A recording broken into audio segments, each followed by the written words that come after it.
Hello, and welcome to Stories from India.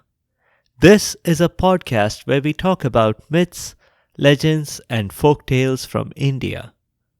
I am your host, Narad Muni, and am a mythological character myself. I have the gift of eternal life and knowledge of the past, the present, and the future. By profession, I'm a traveling musician and a storyteller. So the way I'm doing my job is by podcast. In this episode, we are doing a story about a crow that is really a supernatural being in disguise.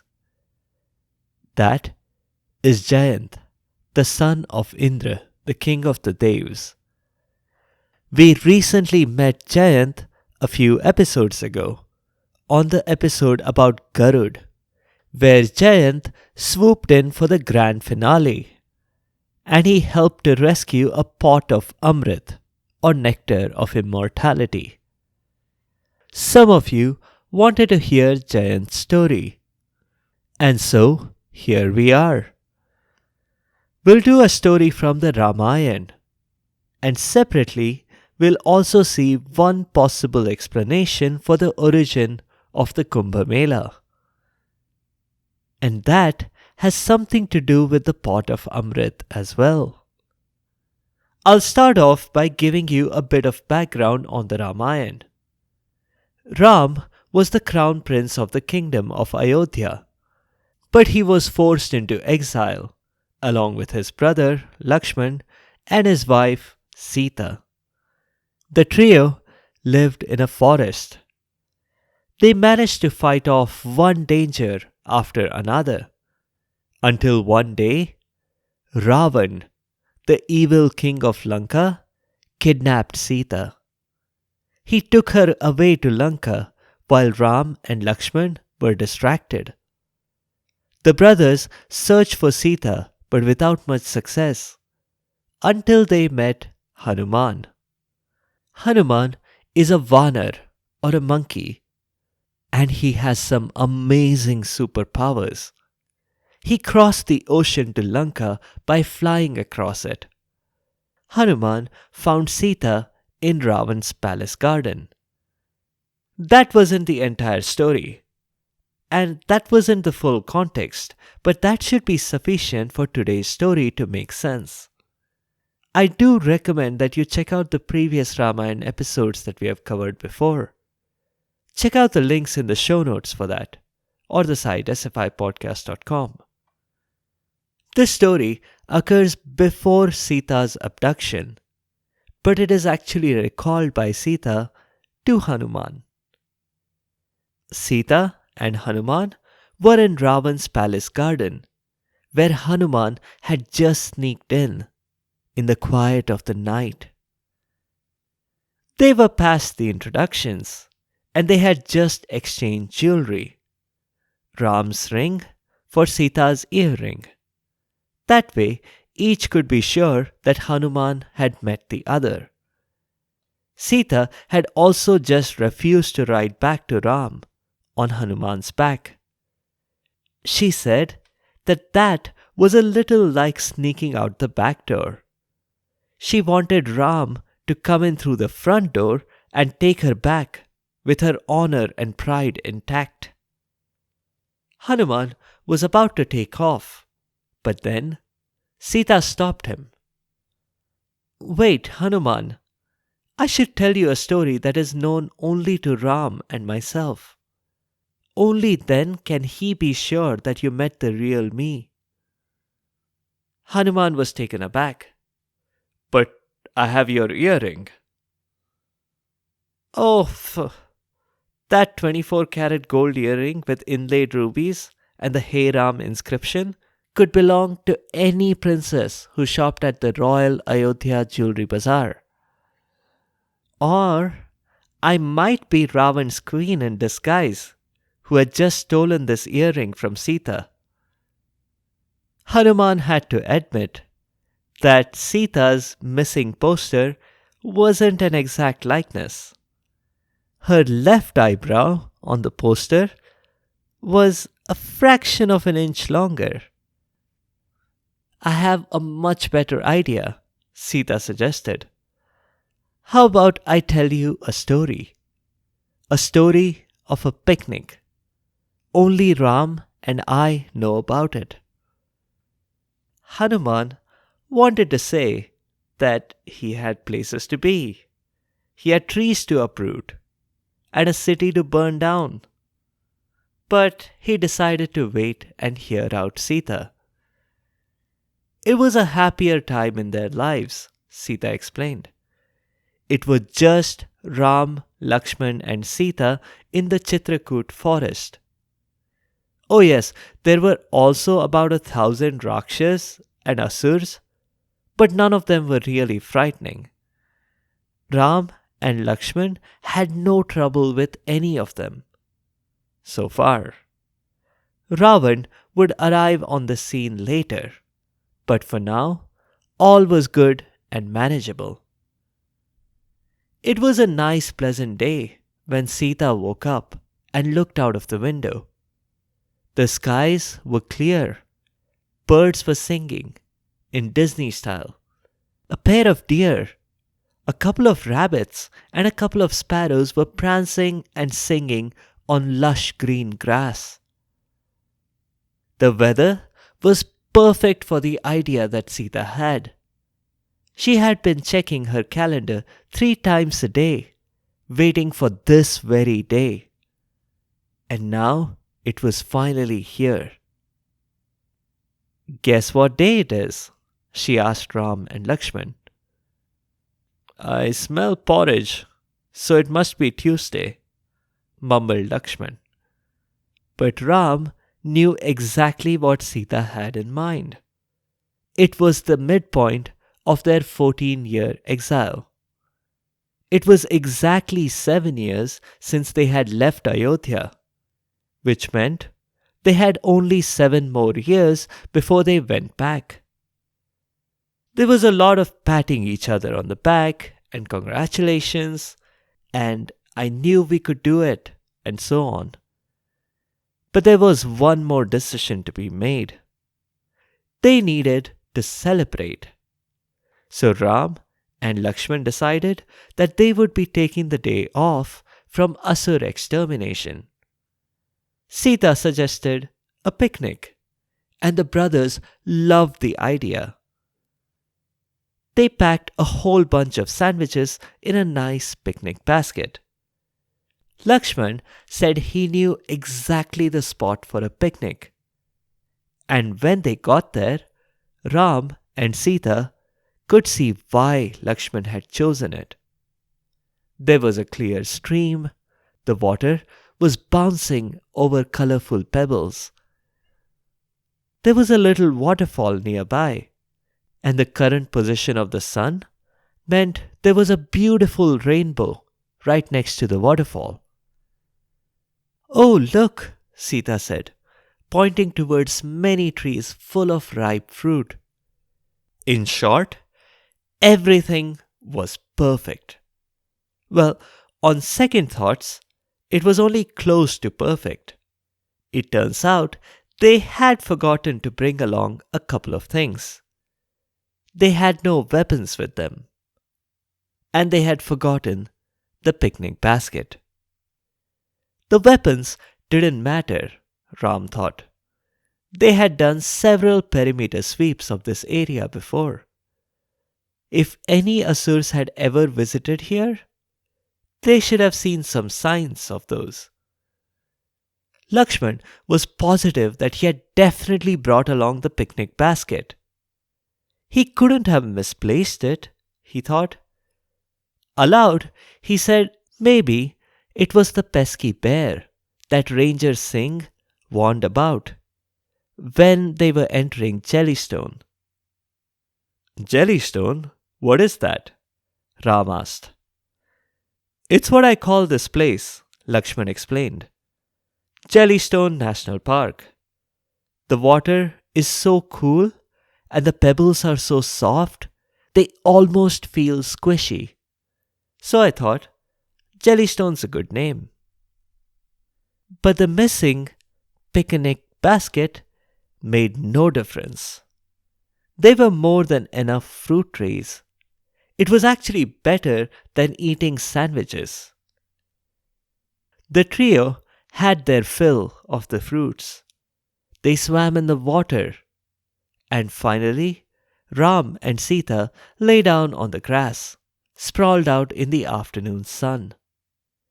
It had been a perfect day so far. But when things are going so well, that's when fate decides to intervene. It intervened this time in the form of a crow.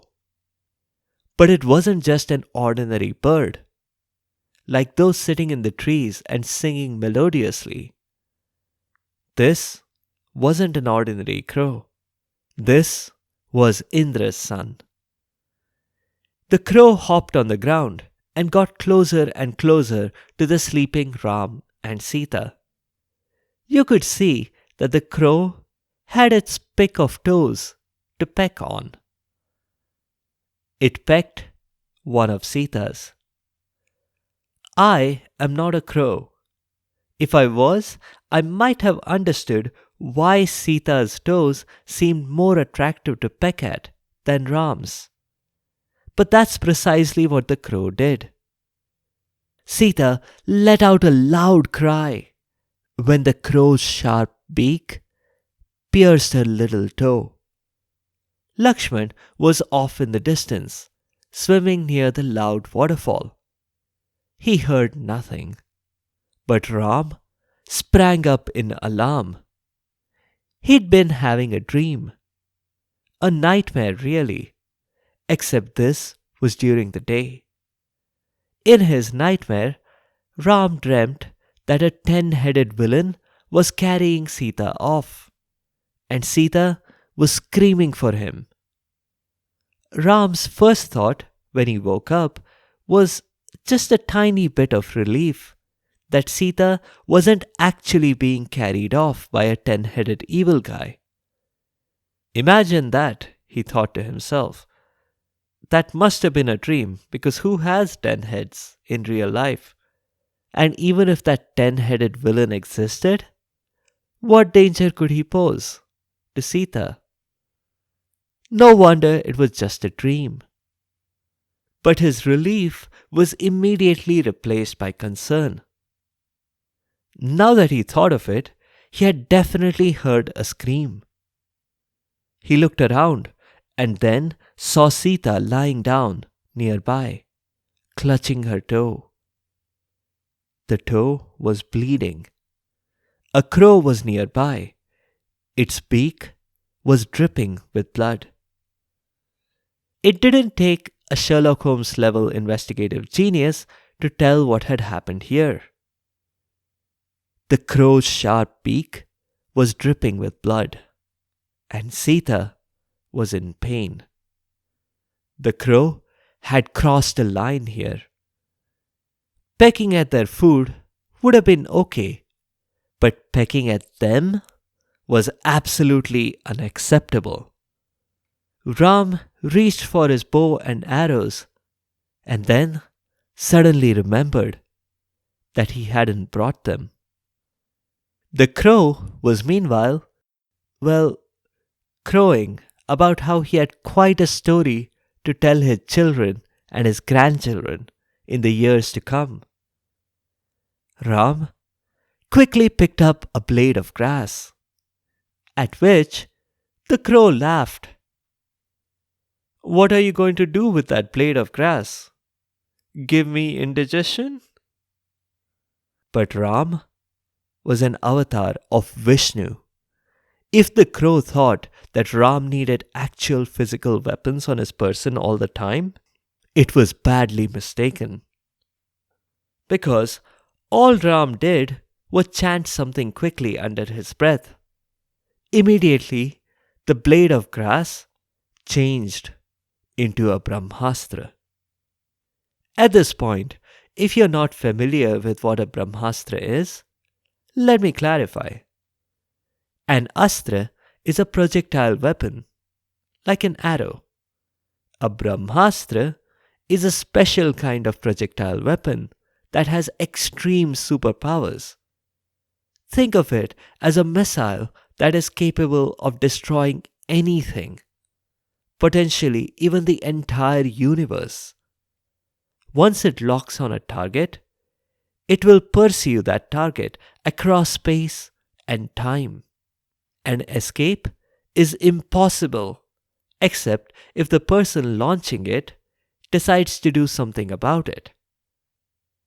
No prizes for guessing who created this incredibly destructive weapon. Who else but my dad, Brahma, the creator of the universe? That should not be a surprise, given Brahma also did other things like granting superpowers to Ravan and many other asurs. The Brahmastra chased the crow. Finally realizing the danger that it was in, the crow shot up into the air. But the Brahmastra was right behind. The supernatural crow flew far and wide, and then high up into space, but the supernatural weapon was always close behind. When the crow flew up into space, it flew past Mars, past Phaeton, past Jupiter. The Brahmastra followed closely.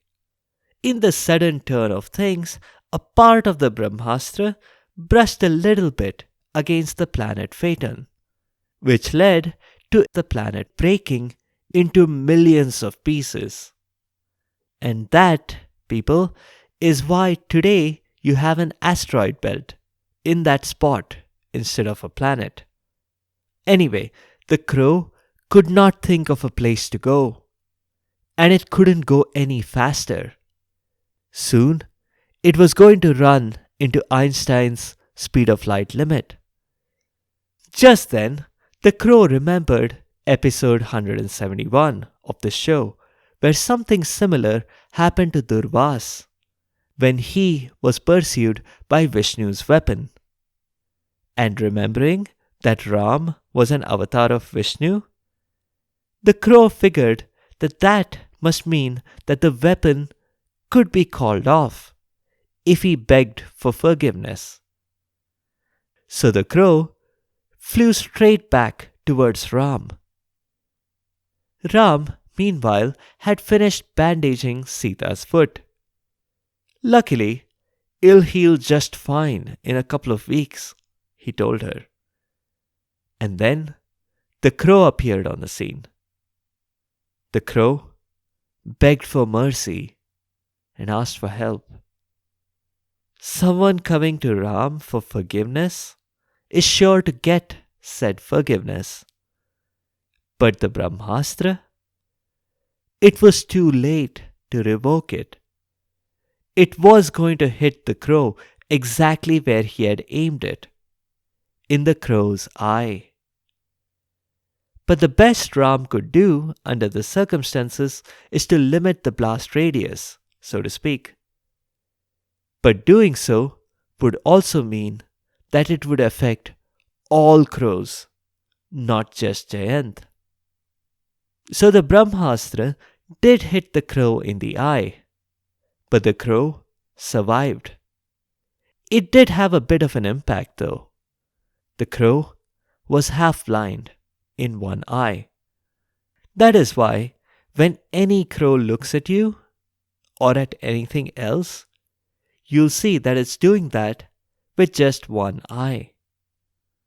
I thought you said only Ram and you know about this story. What about Jayant? Hanuman asked. And an entire planet being changed into an asteroid belt? That kind of thing must have led people to ask questions. I'd be surprised if you and Ram were the only ones who knew about this story. Sita thought about this, but not being able to provide a counter explanation, she said, "Wow, look at the time. It's almost time for me to sit under the mango tree and continue to pine away for Ram. Hadn't you better get going back to Ram?" Hanuman went on with the program. We'll leave them here because we saw in the last Ramayana episode what happened to Hanuman and to Lanka after that. The Kumbh Mela is a pretty major pilgrimage and festival in India. It is celebrated in 4 locations and in a cycle of about 12 years. Why specifically just 4 locations? You might ask. That has something to do with the Sagar Manthan, or the churning of the ocean. The Sagar Manthan was a grand experiment at the cosmic scale. We have covered it in great detail in episode 51, 52, and 53. But the summary, if you missed those episodes, is that the Devs and the Asurs worked together to produce Amrit, or the nectar of immortality, from the ocean of milk. But first, a lot of challenges had to be overcome, including a very poisonous substance. Luckily, Shiva, the destroyer of the universe, helped with that particular challenge. But when all the problems were overcome and the Amrit emerged from the ocean of milk, everyone made a grab for it. Now, you have probably heard about Mohini, Vishnu's avatar, and how she tricked the Asurs so only the Devs got the Amrit. But before Mohini's intervention, the Asurs had actually grabbed the entire pot. That's when Jayant, the son of Indra, swooped down in crow form and carried the pot off. This was not the only time Jayant had done this. If you heard the recent episode on Garud, you'll remember a similar incident where Jayant sneaked the Amrit from the clutches of the Nags. The Asurs did not give up. They pursued Jayant.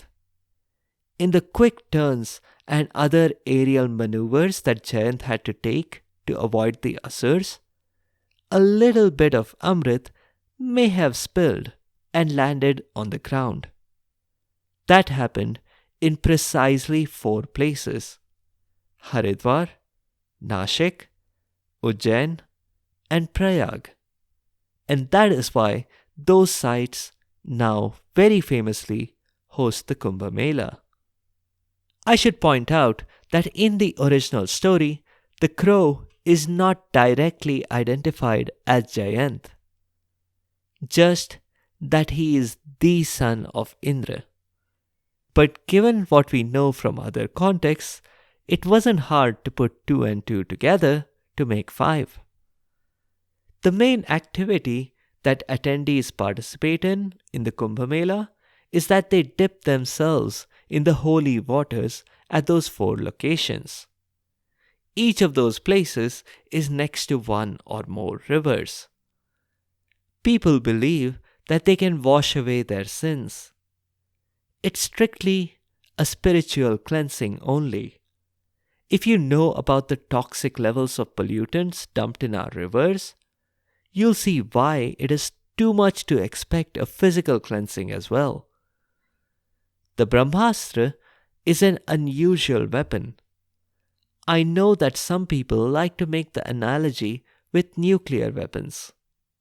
But that analogy would not be fair to the Brahmastra, which is a lot smarter, more powerful, and capable of very precise targeting.